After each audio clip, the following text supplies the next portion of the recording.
नागलोक का रहस्य पार्ट 5। अश्वत्थामा के सामने प्रकट हुए उस रहस्यमयी द्वार ने उसे नागलोक के सबसे गहरे रहस्यों की ओर अग्रसर कर दिया। जैसे ही उसने उस द्वार में कदम रखा, एक अजीब सी ठंडक ने उसे घेर लिया। यह जगह किसी साधारण स्थान जैसी नहीं थी।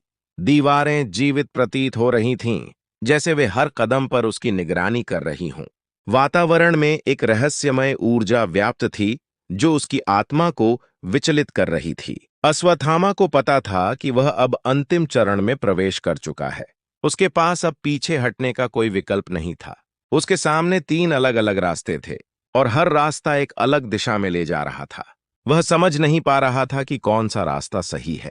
तभी उसकी चेतना में एक आंतरिक आवाज गूंज उठी, तुम्हारा दिल ही तुम्हें सही रास्ता दिखाएगा, बस उसे सुनो। उसने गहरी सांस ली और अपनी आंखें बंद कर लीं। धीरे धीरे उसने अपने दिल की धड़कनों को सुना और उस आंतरिक आवाज का अनुसरण करने का निर्णय लिया। उसने बाईं ओर के रास्ते को चुना और आगे बढ़ा। जैसे ही वह उस मार्ग पर आगे बढ़ा, रास्ते के दोनों ओर विशालकाय नाग मूर्तियों ने उसकी ओर घूरना शुरू कर दिया। उनकी आंखों से अद्भुत नीली रोशनी निकल रही थी, जो पूरे रास्ते को प्रकाशित कर रही थी। रास्ते के अंत में एक विशाल गुफा का द्वार था, जिस पर नागराज वासुकी की मूर्ति स्थापित थी। वह गुफा के भीतर प्रवेश करने ही वाला था कि अचानक एक भयंकर गर्जना ने उसे रोक दिया। सामने एक विशालकाय नाग प्रकट हुआ, जिसकी आंखें अंगारे जैसी लाल थीं। यह नाग नागलोक का अंतिम प्रहरी था, जिसका नाम था तक्षक। वह वही तक्षक था जिसने असंख्य योद्धाओं को परास्त किया था और जिसका सामना करना आसान नहीं था। तक्षक ने अश्वत्थामा की ओर देखते हुए कहा, यहां से आगे बढ़ने के लिए तुम्हें अपने सबसे बड़े भय का सामना करना होगा। यह अंतिम परीक्षा है, जिसमें तुम्हारी बुद्धि, साहस और धैर्य की असली परीक्षा होगी। अगर तुम इसमें सफल हुए, तो ही तुम नागलोक के अंतिम रहस्य तक पहुंच पाओगे और अपने पिता को मुक्ति दिला सकोगे। अश्वत्थामा ने अपनी तलवार को कसकर पकड़ लिया और तक्षक की ओर ध्यानपूर्वक देखा। वह जानता था कि इस परीक्षा में केवल शारीरिक शक्ति ही नहीं, बल्कि मानसिक दृढ़ता की भी जरूरत होगी। तक्षक ने अपनी पूंछ से जोरदार प्रहार किया, जिससे गुफा की दीवारें हिलने लगीं। लेकिन अश्वत्थामा ने अपनी जगह से हिलने का कोई संकेत नहीं दिया। उसकी आंखों में केवल एक ही लक्ष्य था, अपने पिता को मुक्त करना। तक्षक ने अपनी चालें तेज कर दीं, लेकिन अश्वत्थामा के मन में एक अजीब सी शांति थी। उसने खुद को अपने डर से ऊपर उठाया और धैर्यपूर्वक तक्षक के हर प्रहार का सामना किया। वह जानता था कि इस युद्ध का समाधान ताकत से नहीं, बल्कि उसके भीतर की सच्चाई से निकलेगा। जब तक्षक ने अंतिम और सबसे घातक हमला करने की कोशिश की, तभी अश्वत्थामा ने अपनी तलवार नीचे रख दी और अपनी आंखें बंद कर लीं। उसने अपनी आत्मा की गहराई से तक्षक के डर को समझा। उसकी करुणा और सत्यनिष्ठा ने तक्षक के अंदर के क्रोध को शांत कर दिया। कुछ पलों के बाद तक्षक शांत हो गया और पीछे हट गया। उसने अश्वत्थामा की ओर देखा और कहा, तुम्हारा साहस और धैर्य अद्वितीय है। तुमने ये परीक्षा पार कर ली है। अब तुम्हारे लिए नागलोक का अंतिम द्वार खुल जाएगा। अश्वत्थामा के सामने एक नया द्वार प्रकट हुआ, जो रहस्यमय शक्ति से दमक रहा था। वह जानता था कि अब वह नागराज वासुकी के सामने होगा और अपने पिता के बारे में सच्चाई जान सकेगा। अश्वत्थामा ने जब तक्षक के द्वारा दिखाए गए द्वार के अंदर प्रवेश किया, तो उसके सामने एक भव्य कक्ष प्रकट हुआ। यह कक्ष नागलोक का सबसे गूढ़ और रहस्यमय स्थान था, जहां केवल वही पहुंच सकता था जिसने अपनी आत्मा को अपने भय और मोह से मुक्त कर लिया हो। चारों ओर की दीवारों पर रहस्यमय प्रतीक बने हुए थे, जो किसी प्राचीन विद्या के सूत्रों को दर्शा रहे थे। कक्ष के बीचों बीच एक विशाल सिंहासन था, जिस पर नागराज वासुकी विराजमान थे। नागराज की उपस्थिति पूरे कक्ष में एक अजीब सी शक्ति का संचार कर रही थी। उनके चारों ओर सुनहरी रोशनी की एक आभा थी, जो उनकी दिव्यता को प्रकट कर रही थी। सिंहासन के दोनों ओर 2 विशाल नाग कुंडली मारकर बैठे थे, जिनकी आंखें अश्वत्थामा पर टिकी हुई थीं। अश्वत्थामा ने धीमे कदमों से आगे बढ़ते हुए नागराज की ओर देखा। उसकी आंखों में अपने पिता के बारे में सच्चाई जानने की जिज्ञासा और चिंता स्पष्ट थी।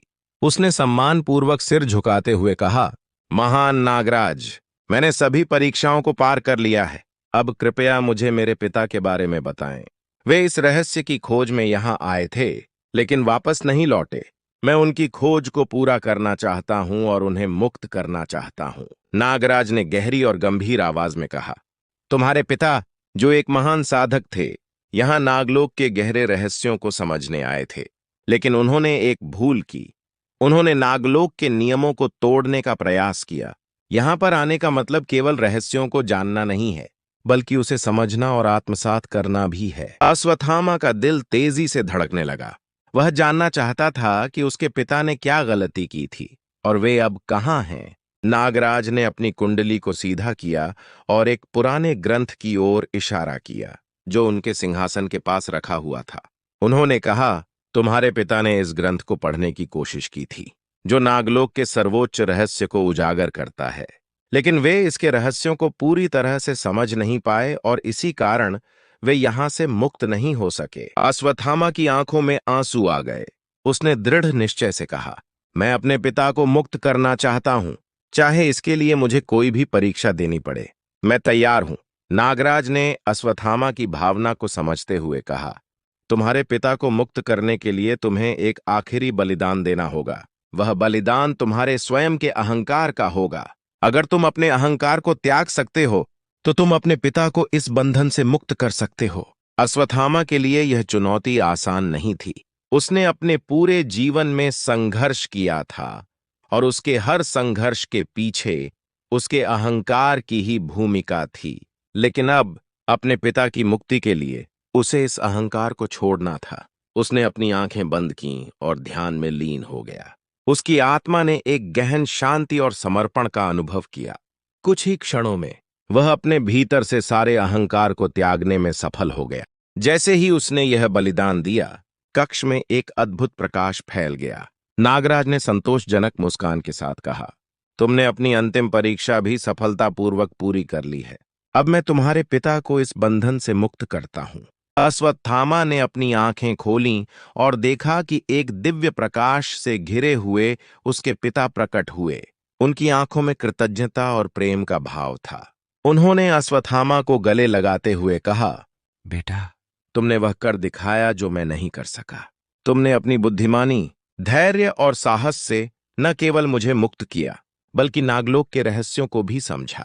अश्वत्थामा की आंखों से खुशी के आंसू छलक पड़े। वह जानता था कि यह उसकी सबसे बड़ी विजय थी, उसके पिता की मुक्ति। अब नागराज वासुकी ने अश्वत्थामा को आशीर्वाद देते हुए कहा, तुम्हारे जैसे सच्चे योद्धा और साधक को हमारी ओर से हमेशा आशीर्वाद मिलेगा। अब तुम अपने पिता के साथ अपने संसार में लौट सकते हो। अश्वत्थामा और उसके पिता नागलोक से बाहर निकलते ही उन्हें एक अजीब सी शांति और संतोष का अनुभव हुआ।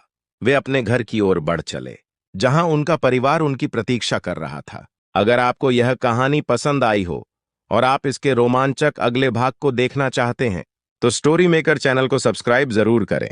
यहां आपको हर दिन नई कहानियां और रहस्यमयी दुनिया की रोमांचक यात्राएं देखने को मिलेंगी। जुड़े रहिए ताकि इस यात्रा में कुछ भी मिस ना